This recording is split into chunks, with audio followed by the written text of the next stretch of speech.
இந்த டெர்பா லைஃப்னு ஒரு பிராண்ட்ல இருந்து மீல் ரீப்ளேஸ்மெண்ட் டெய்லியும் சாப்பிட்டோம்னா சூப்பரா ஃபேட் லாஸ் ஆகும் அப்படின்னு சொல்லி நிறைய லேடிஸ் இதை பயன்படுத்திட்டு இருக்காங்க. இது எப்பறம் எங்களுக்கு தெரியும்னா சர்ஜ் நியூட்ரிஷன்ல நிறைய லேடிஸ் இது பத்தின டவுட்ஸ் கேட்டுட்டே இருக்காங்க. நாங்க நிறைய பேருக்கு இதை எடுக்காதீங்கன்னு சொல்லிட்டு தான் இருக்கோம். எதுக்காக இந்த பவுடர் எடுக்க கூடாதுன்னு இந்த வீடியோல டீடைலா சொல்றேன். ஸோ வீடியோ கடைசி வரையும் பாருங்க. இந்த ப்ராடக்ட்ஸ் எப்படி சேல் பண்றாங்கன்னா, நீங்க காலையில மத்தியானம் நைட் எதுவுமே சாப்பிட வேணாம், இந்த பவுடரை தண்ணியில கலந்து குடிச்சாலே போதும், உங்களுக்கு சூப்பரா ஃபேட் லாஸ் ஆகும்னு சொல்லி தான் சேல் பண்றாங்க. மக்கள் இது வாங்கி பயன்படுத்துறாங்க, நல்லாவே ரிசல்ட்ஸ் வருது இனிஷியல்ல.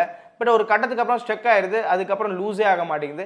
தென் அதை விட்டோடனே டக்குன்னு எல்லா லூஸ் பண்ண வெயிட்டும் அகைன் கெயின் ஆயிருது. ஃபர்ஸ்ட் ஆஃப் ஆல் அதுக்கு ரீசன் என்னன்னு பார்த்தீங்கன்னா, நீங்கள் சாப்பிட்ற கேலரிஸ் உங்களுக்கு ஏற்ற மாதிரி சாப்பிடாம ரொம்ப கம்மியாக சாப்பிட்றதுனால உங்கள் மெட்டபாலிசம் கிராஷ் ஆகுறது. இன்னொன்று, அந்த மீல் ரீப்ளேஸ்மெண்ட் பவுடரில் உங்களுக்கு ப்ராப்பரான விட்டமின்ஸ் மினரல்ஸே உங்கள் பாடிக்கு கிடைக்காம போயிடும். ஆனால் உள்ளார இருக்கிறது என்னன்னு பார்த்தீங்கன்னா, மால்டோடெக்ஸ்ட்ரின் ரொம்ப அதிகம், ப்ரோட்டீன் கம்மியாக கொடுத்துருப்பாங்க.